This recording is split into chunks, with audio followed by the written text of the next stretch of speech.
Мүмкіндігі шектеулі апалы сіңілі қыздардың пәтер алуына Шардара ауданының әкімі Болатбек Қыстауовтың өзі көмектесетін болды. Осыдан бір апта бұрын Мұрат Қасымовтар отбасының жағдай туралы бейне материал дайындалған болатын. Ақпарат эфирден шыққан соң жергілікті билік өкілдері жарым жандар тұратын үйге барған. Жанұядағы қиындықтармен танысқан аудан басшысы үй мәселесін шешуге уәде берді. Сондай-ақ тума сал дертіне шалдыққан сіңілісі мен төсек тартып қалған апасына қамқор болып келген 24 жасар бірінші топтағы мүгедек Әселхан әкімшілік тарапынан Арыстанбаб Түркістанды аралауға жіберілген.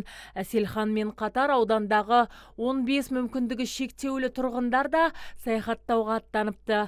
Ал туылғаннан сал дертіне шалдыққан 16 жасар жаңылға қысқы киім табысталған. Бастарман осы сіңілім жазылып кетсе, өзінде адам қатары жүрсем. Әселханның арманының бірі жаңылды тиісті мекемеде емделуіне жергілікті ақ халаттылар барынша ат салысып жатырмыз деп отыр. Олар арнайы телемедицина арқылы шымкенттік дәрігерлерге өтініш білдірген.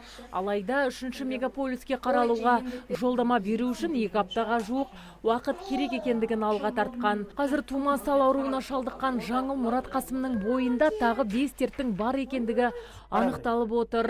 Сүйегі желінген жасөспірімнің ұршығына шұғыл ота жасату керек. Алайда қысқа жіп күрмеуге келмейді. Операцияға жұмсалатын қаржыны төлеуге отбасының мүмкіндігі жоқ. Сондықтан қайырымды жандардың көмегіне жүгінуден басқа амалдары қалмаған.